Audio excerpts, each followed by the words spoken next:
جب اللہ کسی کو پسند کرتا ہے تو اسے خوب آزماتا ہے، بس تم صبر کرنا کیونکہ صبر کرنے والوں کی منزل جنت ہے۔ صبر کی دو صورتیں ہیں، جو پسند نہ ہوا سے برداشت کرنا اور جو پسند ہو اس کا انتظار کرنا۔ محنت کا پھل اور مسئلے کا حل رب دے گا، یہ مت سوچو کب دے گا، جب دے گا بے حساب دے گا۔ عقل مند وہ ہے جو اپنی زبان کو غیبت سے بچائے، اور مومن وہ جس کا دل شک سے پاک ہو۔ انسان کو اچھی سوچ پہ وہ انعام ملتا ہے جو اسے اچھے اعمال پہ بھی نہیں ملتا، کیونکہ سوچ میں دکھاوا نہیں ہوتا۔ جو آدمی دوسرے لوگوں کے عیب کی تلاش میں رہتا ہے، اللہ تعالیٰ اس کے عیب ظاہر کر دیتا ہے۔ جو شخص اللہ تعالیٰ سے مدد چاہتا ہے، اللہ تعالیٰ اس کی مدد ضرور فرماتا ہے۔ اگر نماز پڑھنے والے کو علم ہو جائے کہ کیسے رحمتوں نے اسے گھیر رکھا ہے تو وہ کبھی سجدے سے سر نہ الفاٹے۔ تیرا نفس تجھ سے وہی کام کروائے گا جس کے ساتھ تو نے اسے مانوس بنایا ہے۔ ان لوگوں پر اعتبار کرو جو تمہاری تین باتیں بھانپ سکیں۔ الف، تمہاری ہنسی میں پوشیدہ درد دو، تمہارے غصے میں تمہارا پیار تین، تمہاری خاموشی میں پوشیدہ وجہ۔ انسان کو اچھی سوچ پہ وہ انعام ملتا ہے جو اسے اچھے اعمال پہ بھی نہیں ملتا، کیونکہ سوچ میں دکھاوا نہیں ہوتا۔ جاہل کے سامنے عقل کی بات مت کرو، کیونکہ پہلے وہ بحث کرے گا اور پھر اپنی ہار دیکھ کر دشمن بن جائے گا۔ جس زبان سے جھوٹ نکلنا بند ہو جائے، اس زبان سے نکلی ہوئی ہر دعا قبول ہوتی ہے۔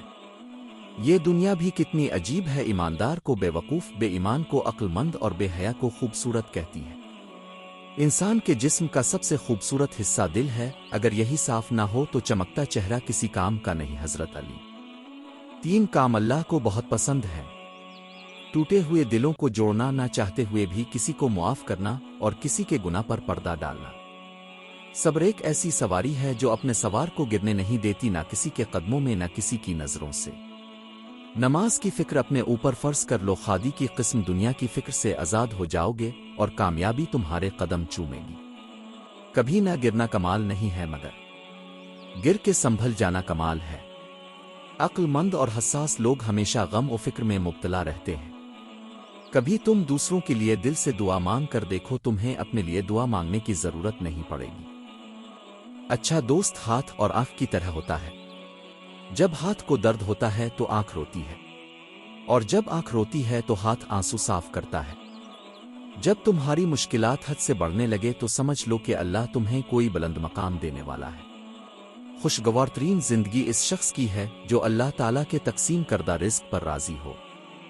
اگر کسی کا ظرف آزمانا ہو تو اس کو زیادہ عزت دو، وہ اعلیٰ ظرف ہوا تو آپ کو اور زیادہ عزت دے گا، اور کم ظرف ہوا تو خود کو اعلیٰ سمجھے گا۔ یہ زندگی دو دن کی ہے، ایک دن تمہارے حق میں اور دوسرے دن تمہارے مخالف۔ جس دن تمہارے حق میں ہو اس دن غرور مت کرنا، اور جس دن تمہارے مخالف ہو اس دن صبر کرنا۔ اگر انسان کو تکبر کے بارے میں اللہ کی ناراضگی اور سزا کا علم ہو جائے تو بندہ صرف فقیروں اور غریبوں سے ملے اور مٹی پر بیٹھا کر ہی۔ انسان کے آنسو اس وقت مقدس ہوتے ہیں جب وہ کسی اور کے ڈاکے اور تکلیف کو محسوس کر کے نکلے۔ جہاں عزت، سچائی، خلوص نظر آئے وہاں دوستی کا ہاتھ بڑھاؤ، ورنہ تمہاری تنہائی تمہاری بہترین ساتھی ہے۔